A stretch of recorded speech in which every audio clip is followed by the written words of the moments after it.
We want to talk to you today about our work with Aboriginal Housing Victoria and how, this is probably the most meaningful project for us in the last 5 years, because we finally felt like we've actually been able to do something useful towards reconciliation. So Aboriginal Housing Victoria.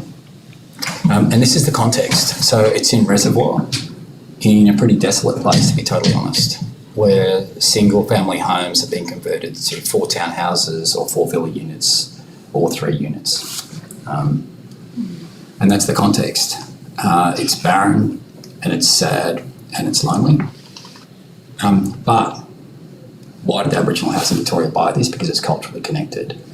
So very close to this site is women's Aboriginal counselling services, other Aboriginal support services. And so this seemed to them to make a lot of sense. It was also an incredibly affordable site. There were 3 pillars of this project for us when we approached it. And importantly, the culturally appropriate homes was at the forefront of our team's mind about how do we actually respond, because we just don't know that much about it, So how do we provide the right type of housing, and how do we participate in a real way? And then how do we deliver on country and sustainability? And if we think about caring for country, that sustainability is a key part of that. So how do we deliver culturally appropriate homes as, a largely kind of European and white architecture practice? So there's been great work done on this, and all we have to do is actually spend the time to read the work that's already been undertaken by one of Australia's only Indigenous architects. So Jiva had already done the work, so we were able to follow in Jiva's footsteps. We knew that there was a critical need, so we had to solve the density piece.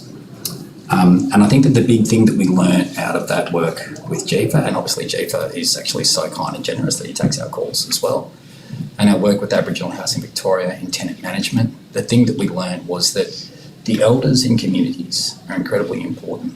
They're the gatekeepers, they're the counsellors, they do a number of things. So the elders are placed on the ground floor on either side of the entry, partly so they can keep an eye on what happens, but also that people can connect with them easily on the way. So that they can age in place. Yeah, of course, yeah. But I think that, it's dual purpose. They can age in place, but also they're kind of the pillars of the community. The participatory lens for us was really about, It's really fun. It was actually heaps of fun, right? So Tani Edwards, a great Indigenous architect, and our landscape architect, really, just incredibly simple, honest, and unpretentious. So hardly any built form in the landscape. Tani took us to places that we would never go ordinarily, and we thought it was kind of great, to the point where, some of the residents were kind of yelling at us when we turned up, because they're like, what's with these crazy colours? We're like, it wasn't us, it was Tani. And then I think that you want to hear about, country and sustainability and how do we approach that. Obviously, operational carbon is the biggest problem that we have. This was the first all-electric building that AHV has done. It's the first building that AHV have done that's been beyond minimum NatHERS or NCC requirements. This is 7.5 stars. We obviously solved all of our shading to the east and the west and the north. It's 100% electric, and then we spoke to them at length about 100% renewables, which we didn't get across the line in this instance because Aboriginal Housing Victoria didn't want to be responsible for unpaid electricity bills. It's a complex structure, but they're live to the conversation. So 100% electric, stainless steel benchtops which can be recycled at end of use. Solar, which all the residents get the benefit of, so it brings down all their costs. I think when we talk about the 100% electric, it's also important to note this. Obviously, this is 14 homes, but Aboriginal Housing Victoria are delivering, at scale moving forwards, especially with the new work the government's doing in social and affordable housing. So that educational journey that we've taken Aboriginal Housing Victoria on has a much longer impact than just 14 homes. Yeah, so this is their first apartment building. They've always been doing single houses or townhouses, and this is now set up the framework for how they do buildings into the future. So heat pumps, not gas condenser boilers. And then we looked at embodied carbon and how do we respond to embodied carbon. So obviously our brick in this instance is structural.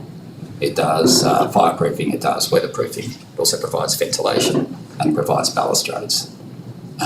Size matters. There are 14 apartments on this site, not 4 townhouses. There's 6 cars and 16 bikes. So it was a kind of, it turned that kind of typology of what the housing was happening there on its head, and then reductionism throughout the whole project. So the brick, does many things. The ceiling is structure. The cupboards are just MDF with a clear finish with holes put in them for ventilation. The floor is cork, pre-finished cork, and both of those are carbon sequesters.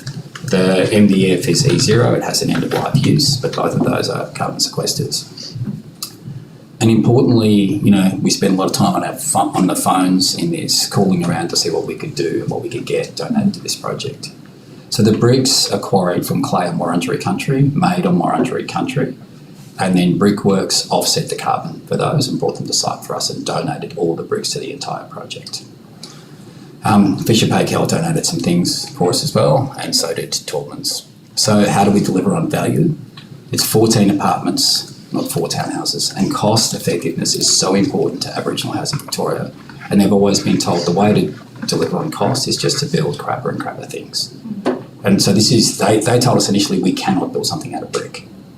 We have to build lightweight.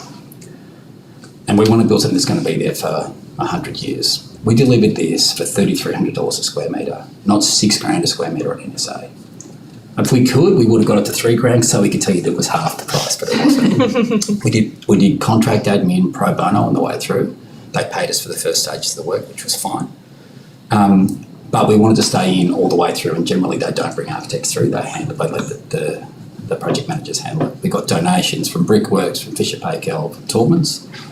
And then we worked closely with kind of, those who were around us that understood the clients better than we did. Yeah, and particularly Tani with the I'll wrap up. But with the artwork and wayfinding and connection to country, it was something that was incredibly overt intentionally but it was also subtle through the landscape, but overt in that recognising that Tani is the person, is one of the people who has the right to act in that space. Yeah.